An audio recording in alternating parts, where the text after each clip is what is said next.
Robbie here from AFTV. I'm actually down in Wales at the moment, right? Came down here for a little New Year's family celebration, right? So happy New Year going out to everybody, but it's not a happy New Year for Enzo Maresca. Enzo Maresca has left Chelsea this morning and he is out of the Chelsea job. And this is crazy. This is a typical sort of Chelsea type, managerial move. In that you got a guy that 4 or 5 weeks ago, there were rumours swirling around that, he could be the next guy to take over from Pep Guardiola when he leaves Manchester City, and those rumours were being shut down by Chelsea and Maresca, and he was saying, I've got a contract to literally the end of the century at Chelsea, and then within about 4 or 5 weeks, he's gone. Absolutely crazy. Lots of the rumours started to swirl around yesterday, that the board are unhappy with him. They were going to be having that dreaded meeting where they all get together to decide on his future. Once you start hearing those sort of things at a football club, especially a club like Chelsea, it's starting to look like the end. Now let's take a little look at what's been happening. I remember there was 2 games. Chelsea played against Barcelona, won that game emphatically, looked brilliant in the game, and that was all at the start of December. Great. Then they played Arsenal, my club, the following game. And again, down to 10 men, put in a really admirable performance where, with 10 men, they pulled off a draw against Arsenal. And at that time, it was all looking rosy. It was all looking good at Chelsea. And they were looking forward to December and the Christmas period. However, since then, it has been an absolute disaster as far as Chelsea's been concerned. They lost in the Champions League to Atalanta. They started losing games in the Premier League against teams that they are expected to roll over. And, had, the last game, Bournemouth drew that game at home, could have lost it in the last minute, lost the previous game to Aston Villa when they were 1-0 up. In that game, and fans were starting to question Maresca. Actually, interestingly, if you look at a lot of the content coming from Chelsea fans, I've seen Matisse, what he's been saying about it. I've seen, some of the Chelsea channels. A lot of them have, whilst been sort of unhappy with Maresca and some of the changes he's made in games and things like that. Most of the blame that I've seen from most of the fans has been put firmly on the board. They have not been happy with the board. They have not been happy with the fact that they have not given the manager the tools to go through these periods.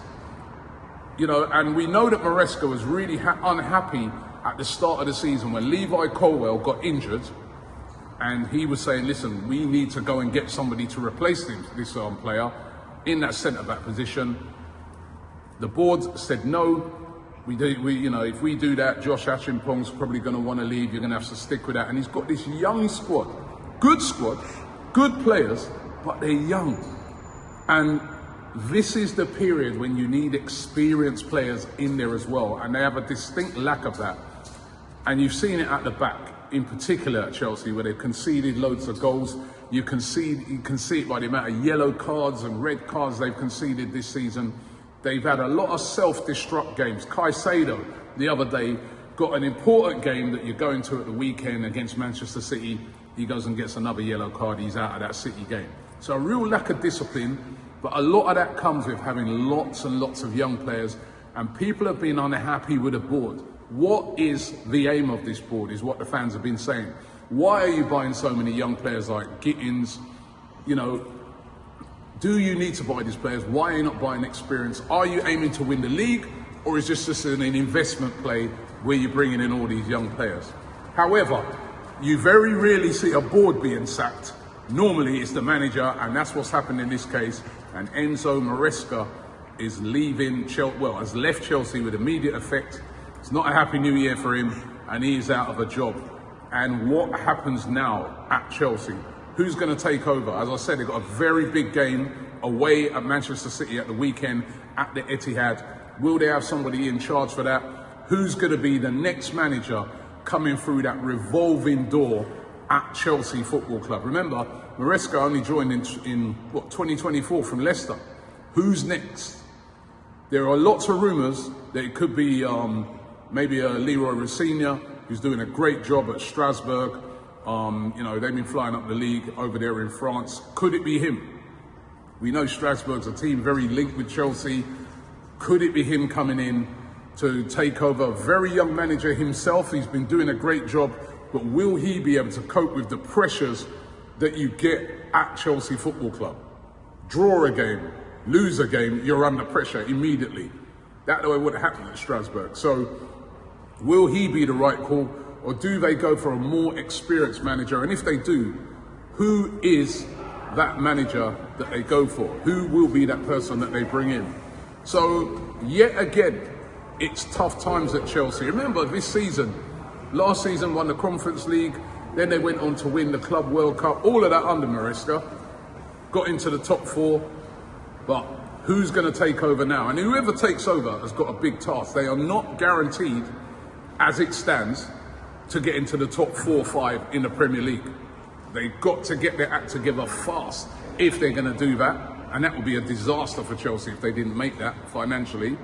And they're not guaranteed in the Champions League either of getting into that top 8, which gives you, it makes you avoid those playoffs where you could easily go out. So whoever takes over is going to have a tough job. And when you put also into the context that we're going into the January transfer window, who's going to be coming in at Chelsea? Will they go and make some of those signings of those experienced players? Or is the new guy going to have to be sticking with that policy that they've had of Chelsea, which is young players, sell them on, young players, sell them on? So Maresca, out. And just reading some further details on it, because there was this thing with Maresca when a lot of people were saying, this guy pressed a self-destruct when he spoke about, the worst 48 hours of my career and stuff like that. And everybody was like, well, what's going on? What's this all about? And this came from David Ornstein exclusive. He said that Maresca informed Chelsea twice in late October and again in mid-December after the post-Everton comments, that was the worst 48 hours of his life comments, that he was talking to people associated with Manchester City about the manager position if and when that vacancy arises. Now, if he did do that, that's self-destruct, isn't it? You're going to get away with that. It's going to be all rosy and they'll say, no, forget about it, if you're winning. If you start losing games, like what happened with Maresca, you're only going to end up one way, and that is out the door. And that is exactly what's happened there. So Enzo Maresca is gone. He's left Chelsea. Who's going to be taking over next? It's a right mess down at the bridge.